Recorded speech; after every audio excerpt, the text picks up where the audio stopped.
Kita diminta untuk tidak mengingat-ingat hal-hal yang dulu.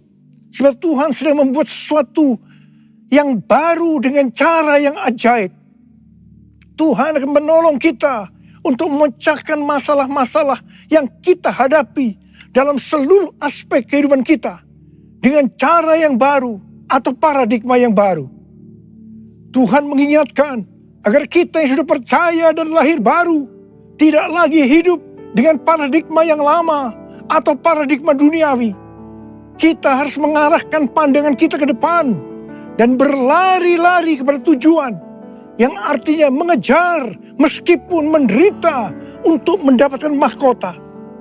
Masuk surga dengan hadiah, yaitu mahkota surgawi.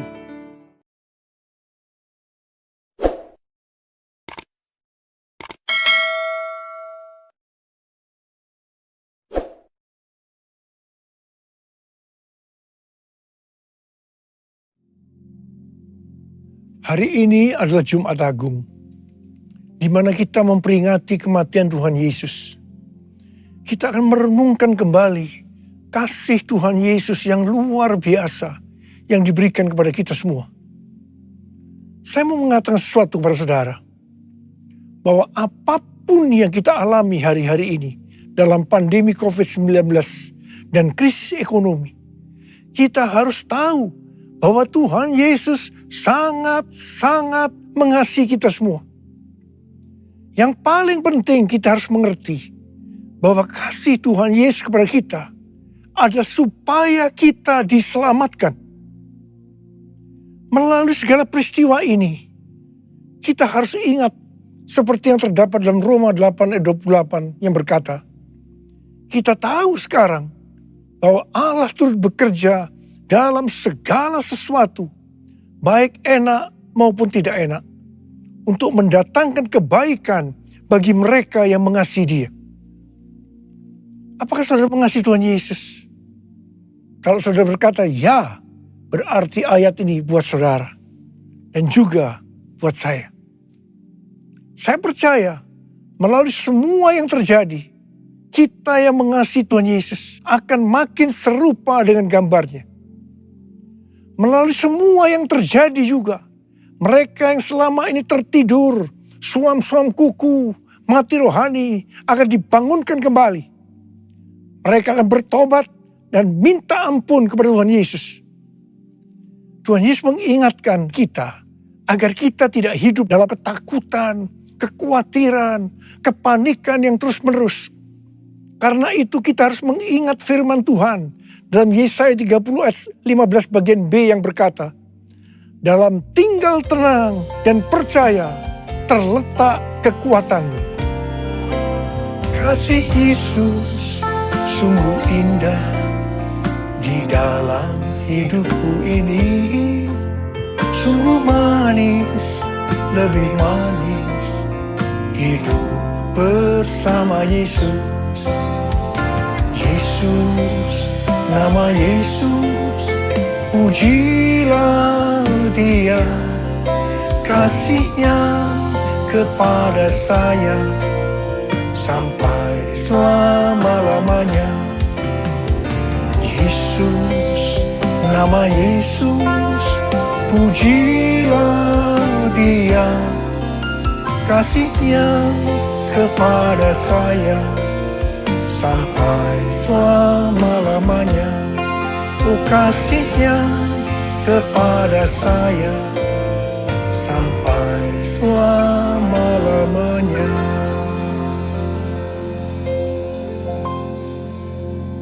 Alkitab berkata, Yesus mati karena dosa-dosa kita. Dia dikuburkan, tetapi pada hari yang ketiga Dia dibangkitkan. Alkitab berkata, semua orang telah berbuat dosa dan telah kehilangan kemuliaan Allah. Upah dosa ialah maut, mati kekal selama-lamanya. Tempatnya di neraka. Neraka adalah tempat yang sangat mengerikan. Jangan sampai masuk neraka. Karena itu Tuhan Yesus datang ke dalam dunia ini untuk menyelamatkan kita semua. Bagaimana cara Tuhan Yesus menyelamatkan kita? Alkitab berkata, Tuhan Yesus yang tidak mengenal dosa, dijadikan dosa oleh karena kita. Supaya di dalam Dia, yaitu mereka yang percaya kepada Tuhan Yesus, dibenarkan oleh Allah. Apa arti daripada ayat ini? Tadi dikatakan, semua orang telah berbuat dosa dan telah kehilangan kemuliaan Allah. Upah dosa ialah maut, mati. Jadi Tuhan Yesus harus mati menggantikan saudara dan saya. Kalau kita melihat cara mati Tuhan Yesus, saya katakan sangat-sangat tidak manusiawi. Alkitab menuliskan ada 10 tahap penderitaan Tuhan Yesus dari Taman Getsemani sampai Golgota. Sangat mengerikan. Tahap yang pertama, ketika berada di Taman Getsemani, Tuhan Yesus berdoa kepada Bapa dalam keadaan ketakutan. Sampai peluhnya seperti tetes-tetes darah yang jatuh ke tanah. Pada saat itu seorang malaikat turun untuk menguatkan Tuhan Yesus. Tuhan Yesus berdoa kepada Bapa, "Ya Bapakku, jikalau sekiranya mungkin, biarlah cawan ini lalu daripadaku. Tetapi jangan seperti yang ku kehendaki, melainkan seperti yang kau kehendaki."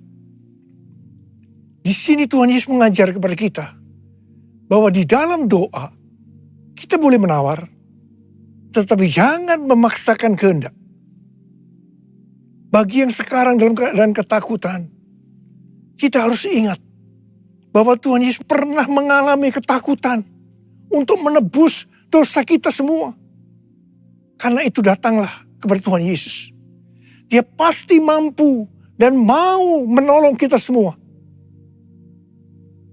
Tahap yang kedua, Tuhan Yesus ditangkap. Dia dituduh dengan bermacam-macam tuduhan. Diludahi, mukanya ditinju, dipukul. Tetapi Tuhan Yesus tidak membalas. Di sini Tuhan Yesus mempraktekkan apa yang diajarkan kepada kita. Agar kita mengasihi dan berdoa bagi orang-orang yang membenci kita. Mengutuk kita, mencaci maki kita. Jikalau kita hanya mengasihi orang-orang yang mengasihi kita, apa jasa kita? Karena orang-orang berdosa pun juga mengasihi orang-orang yang mengasihi mereka.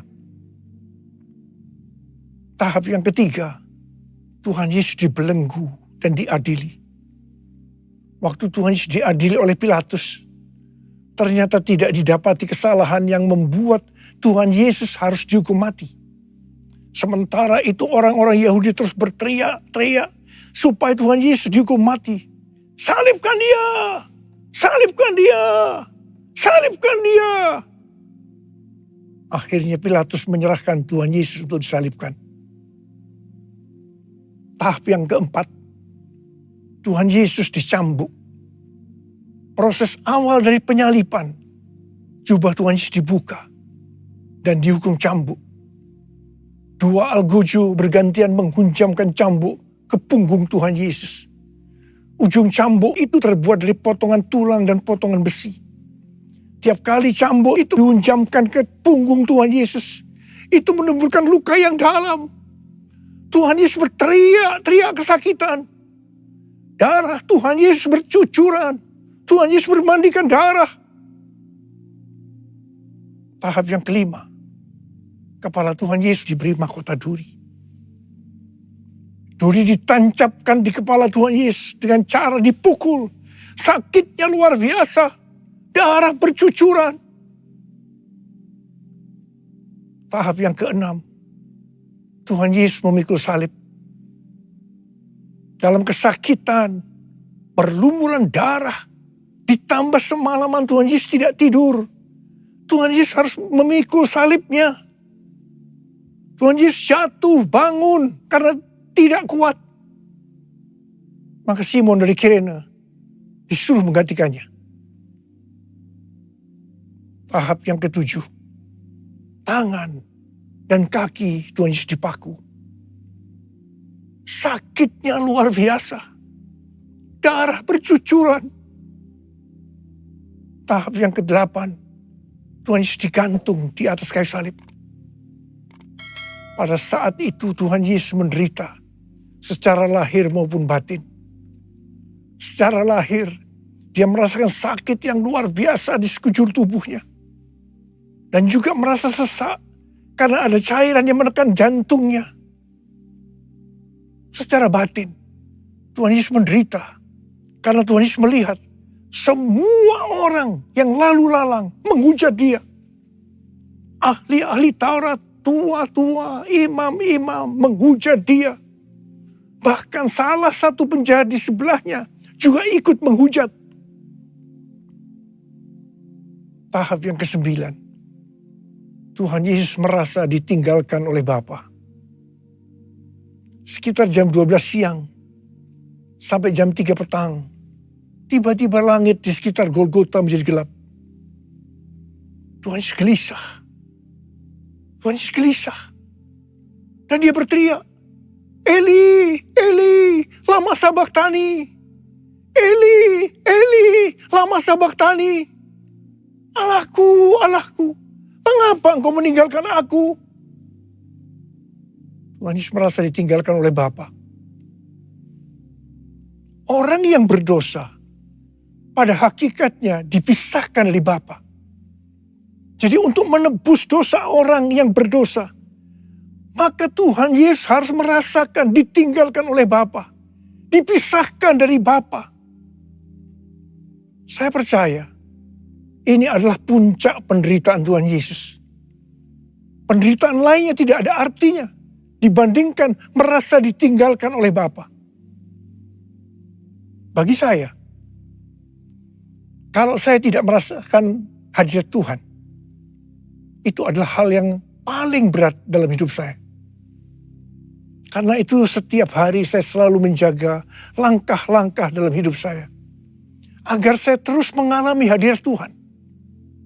Kalau ada dosa, harus cepat diselesaikan. Supaya terus merasakan hadirat Tuhan.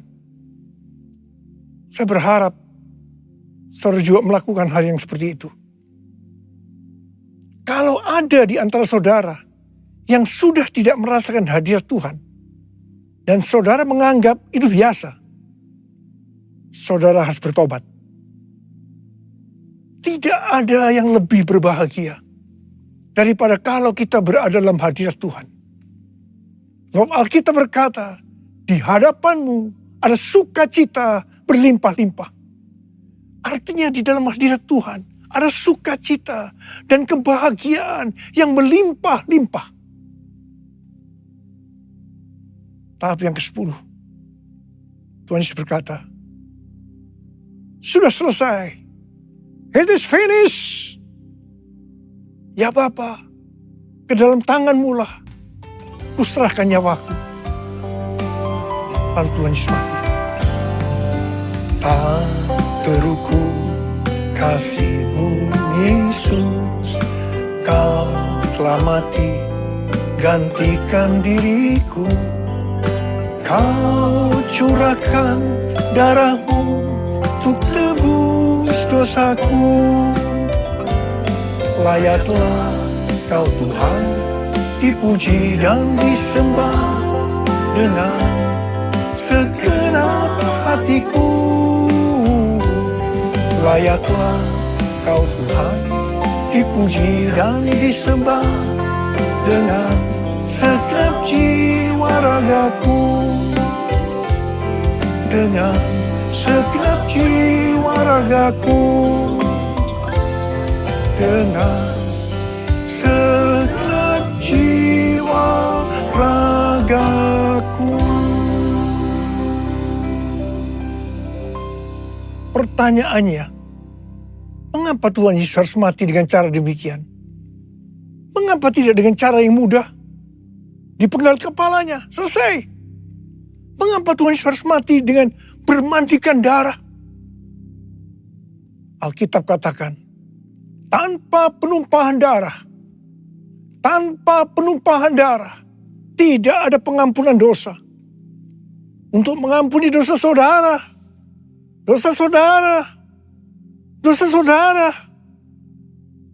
dan dosa saya, Tuhan Yesus harus mati dengan cara demikian.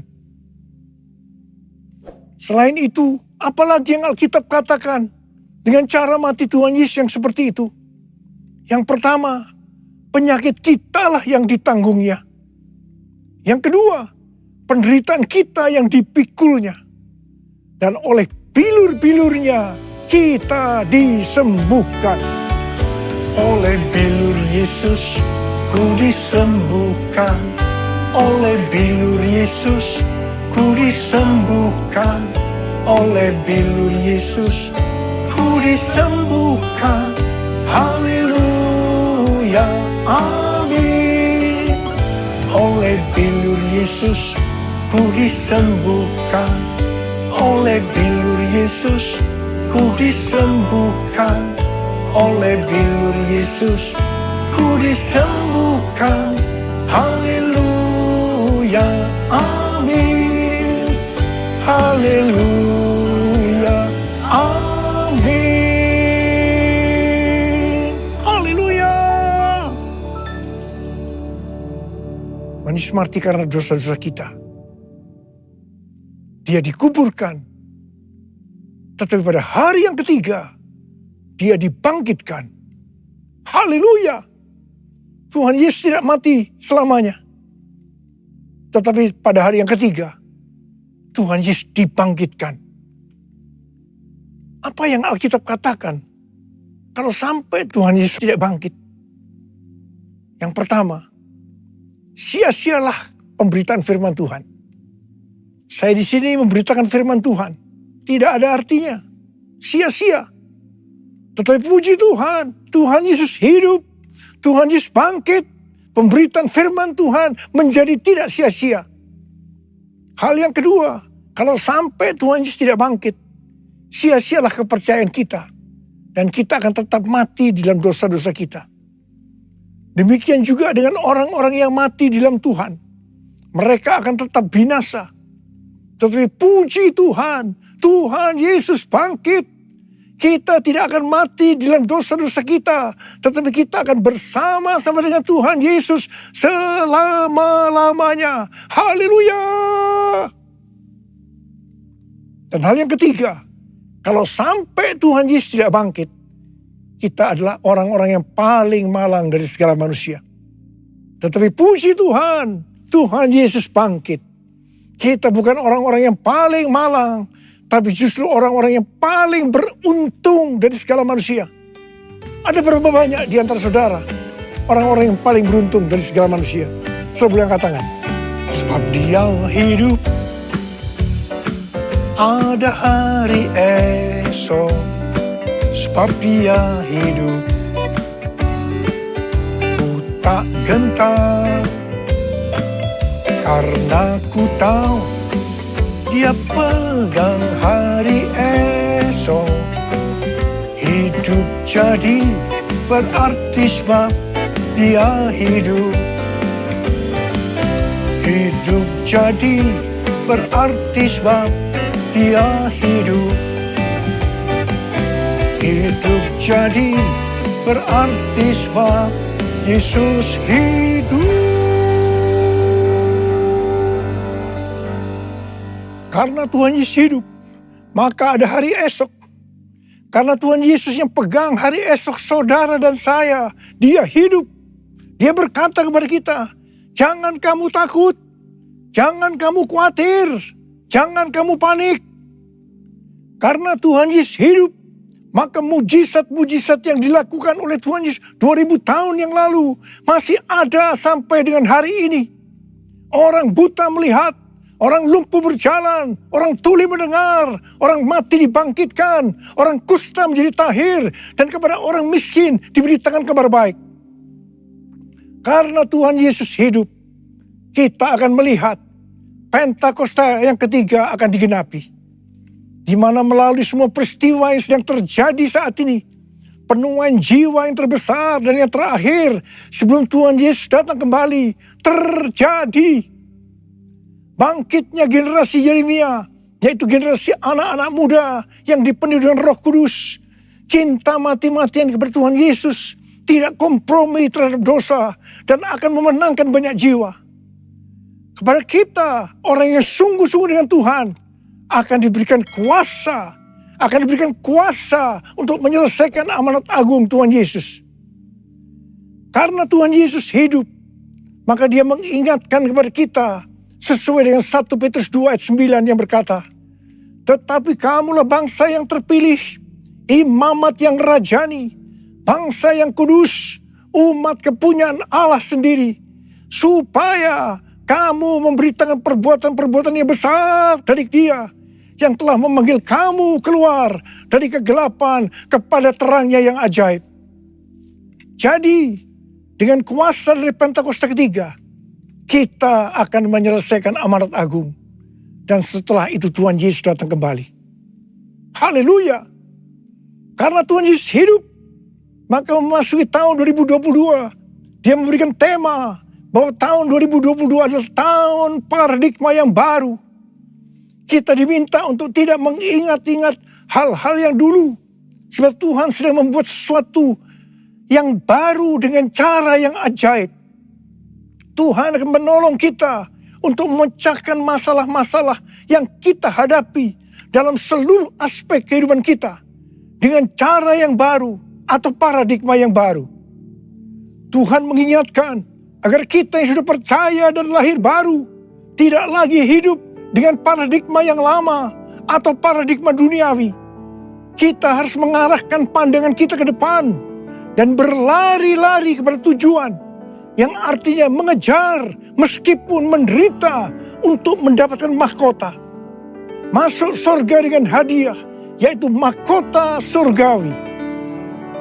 Darah-Mu Yesus sucikan daku, darah-Mu Yesus bebaskanku, darah-Mu Yesus ubahkan daku, ku dijadikan baru. Darah-Mu Yesus, darah-Mu Yesus sucikan daku, darah-Mu Yesus bebaskanku, darah-Mu Yesus ubahkan daku, ku dijadikan baru, ku dijadikan baru, ku dijadikan baru. Mari saya ajak kita angkat tangan di hadapan Tuhan. Mari kita katakan, Yesus, Yesus, Kau berarti bagiku. Yesus, Yesus, Kau segalanya bagiku. Yesus, Yesus, Kau berarti bagiku. Yesus, Yesus, Kau segalanya bagiku. Kau segalanya bagiku. Kau segalanya bagiku. Angkat tangan saudara. Kita berbahasa roh sama-sama. Sembah Dia. Uriana makana mayara laba sandera laba laba laba. Oh rada rada rada rada rada rada rada. Oh rada laba laba laba laba laba laba laba laba laba laba. Oh Tuhan Yesus, Tuhan Yesus, Tuhan Yesus. Oh riala laba laba laba laba. Berkati anak-anak-Mu Tuhan. Berkati anak-anak-Mu semua. Mereka sedang mengangkat tangan di hadapan Tuhan. Berkat-Mu melimpah buat mereka. Berkat-Mu melimpah. Terima berkat Tuhan. Terima berkat Tuhan. Terima berkat Tuhan. Terima kasih. Tuhan terima kasih. Tuhan terima kasih. Tuhan terima kasih. Tuhan terima kasih dalam nama Yesus. Amin. Mari angkat tangan saudara. Terimalah berkat Tuhan. Kasih karunia yang berlimpah-limpah daripada Allah Bapa di dalam anak yang tunggal Yesus Kristus. Persekutuan yang manis dengan Roh Kudus menyertai saudara sekalian mulai hari ini sampai Tuhan Yesus datang menjemput kita di awan-awan dan bahkan sampai selama-lamanya. Yang percaya bersama-sama katakan, amin.